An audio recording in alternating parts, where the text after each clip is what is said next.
Hi, it's Ken. I've got one more independent drive for you, but I'm just starting it a little bit earlier than what I normally would. So the examiner pulls you up at the side of the road. He says, at the end of the road, turn left and follow signs for Durham. He will change the signs throughout, but he will tell you in plenty of time. Now I've cheated a little bit here. I've just started this one a little bit earlier. Okay then, so we're following the signs for Durham now. There's the sign that says Durham to the left. So straight away, as soon as I know where I'm going, I check my middle left door mirror. Now I can see there's a separate road for turning right, so I'm checking my middle left door mirror again, signal down for left. Got to give way a sign 80 yards, no stopping either on the main road. Now remember what I said about this one, you've got dead ground to the right, so be very, very careful. I'm slowing the right down, selecting first gear, one car length back, not 10 learners, just one. Looking to the right, checking that dead ground, see that? I've looked there, we look clear to go, but then all of a sudden the cars just come out of the dead ground, so this is what I mean with this one, be very, very careful. Okay, so I'm looking well up the road past the dead ground. I can see it's clear to go. There's a motorbike, but he's right up the top. As soon as I straighten up, I check straight a second gear, check my middle mirror. There's a nice little rainbow. Now, dual carriageway ahead. So we're now coming onto a 70 mile per hour road. Straight to fifth gear, I'm up to 55 miles per hour. Now, learners come up this bank like an old granny. Look, put your foot out when it's safe to do so. I mentioned that bikes earlier, now I'm starting to overtake me. I'm up to 60. There's one bike and there's the next one coming. Now again, watch for cyclists. Be ready to move into the right lane. Look well ahead. We're now following the signs for Durham A177. Now you've got Durham A167, which is straight ahead, and you've got Durham A177, which is right. So as soon as I see the signpost, you know you're going right. There it is, 177. Check your middle right door mirror. Have a look. What's happening behind? Is anybody overtaken? No? Then put the signal on and move over. When you need to change lanes, get it done as early as you can. I did have a sideways glance there, by the way. Now look, Durham A177 to the right. No brakes here because I'm just going to ease off the gas nicely. I'm going to time it hopefully to perfection.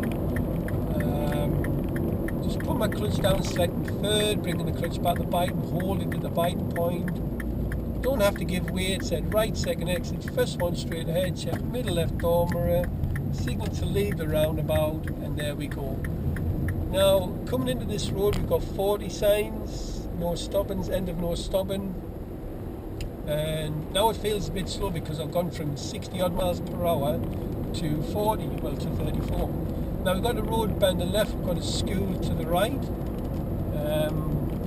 Got signs telling me keep left, we've got warning signs to the school, could be pedestrians crossing, but again it's Sunday so we're okay. Now I'm only doing 36 here, we've got the solid white line which means no overtaking. The road bend to the right, just keeping well to the left, wary of all the leaves on the road because it does make it slip. You've got a repeater sign to the left, you've got tourist signs on the left, you've got pedestrians to the right, a little parking to the right also. Got a brown hill, it's got slow road on the road, we've got another repeater sign. I'm bang on the 40 by the way. Now as I come to the brow of the hill, I'm just checking and just lifting my gas pedal, don't know what's over the other side, just expect anything, expect unexpected. Now here's where I see learners fail here. Not reading the road again, observations of a goldfish.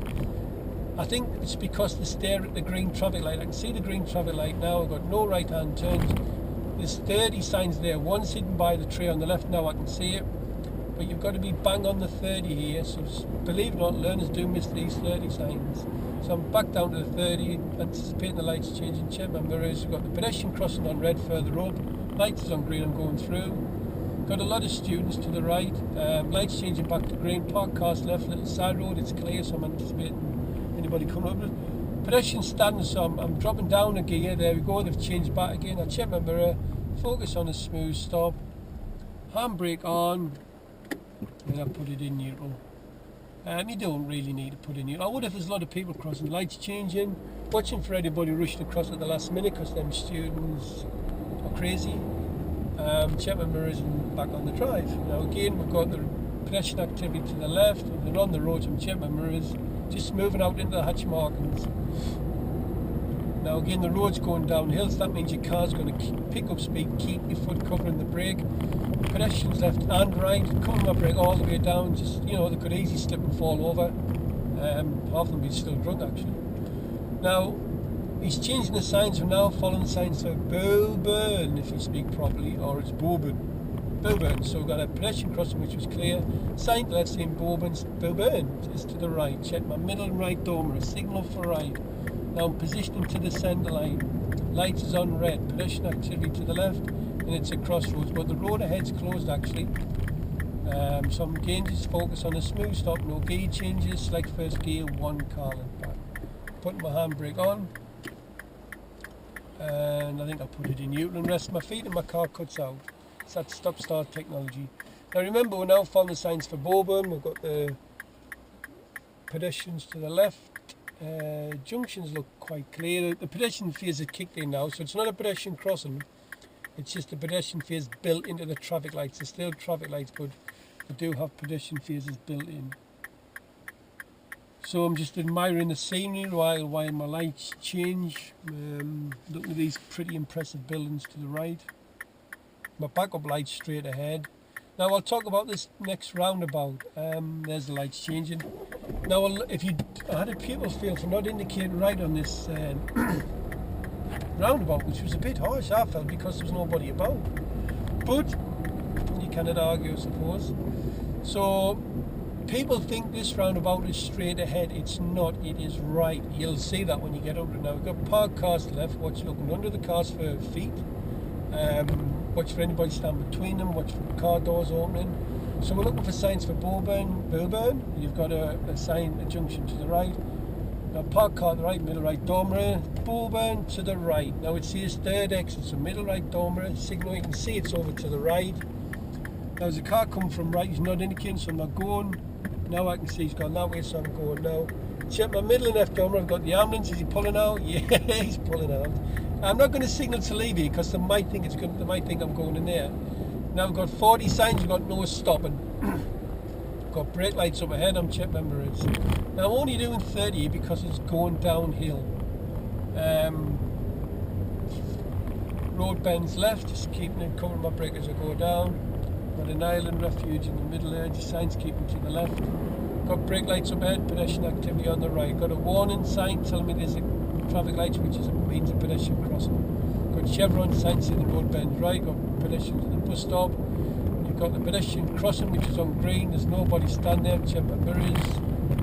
Look on both sides. Got a car in front pulled out in front of us. I was going to see if we've got an entrance to the right. But did you see that red car pull out in front of me? Remember what I said about other drivers? Now we've got a car in front, a couple of cars behind. You've got warning signs telling you there's a humpback bridge. You've got warning signs telling you there's a side road to the right. So there's a car in the side road, anticipating them pulling out. You've got warning signs telling you there could be queues of traffic. You've got another warning sign telling you there's traffic lights ahead. We're now approaching the humpback bridge. We've got slower on the road, just easing up the gas. Car in front's braking, anticipating anything over Browell Hill. No stopping signs. Picking up the signs for Boburn, which is straight ahead. Check my middle right dormer, looking at the arrows. Now it says I need the right lane, quite easy to spot. Anticipating the lights changing. If they change now, I'm now accelerating because I'm not going to stop. So once you know you're going, just back on the gas. I'm back on that 40 road. Cars overhead braking. Check my mirrors. And I can't remember whether he says that's the end of the independent drive. I'll follow the signs for High Shincliffe, but I'm going to keep it going to High Shincliffe because learners just stop at this junction, which is no need. Cars in front braking.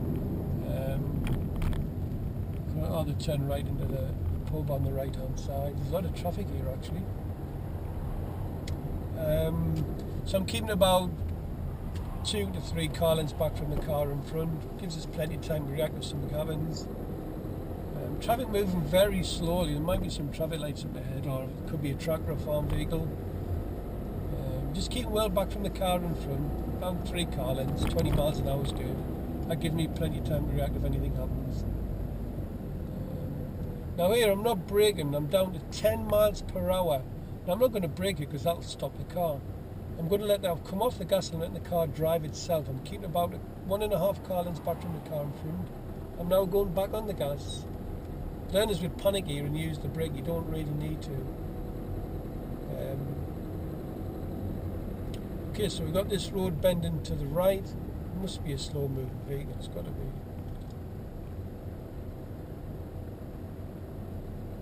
Yeah, it's got to be a tractor or something, because you wouldn't overtake a tractor on this type of road.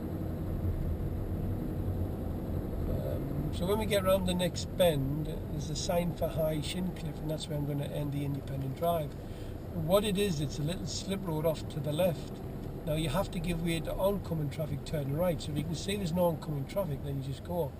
Now there, I put my clutch down and went at first. I didn't brake. As soon as I put my clutch down going uphill, the car slowed down. I've come back a second.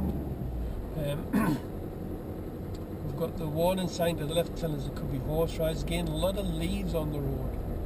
Be very wary of that. We've got to see a car in front indicating people. We've got a repeater sign which is 40. You've got 40 road on the road. Speed, cars are now building the speed back up. But look for signs for High Shin Cliff. There we go. It's his left, so check your middle left door mirror. Signal down for left. And can you see the little slip road off now? We've got a warning sign for cyclists. Now we give way to oncoming traffic. Now I can see there's no oncoming traffic, so I'm just putting my clutch down, no brakes, selecting second, and just following the curve around. See it's clear, and then off I go.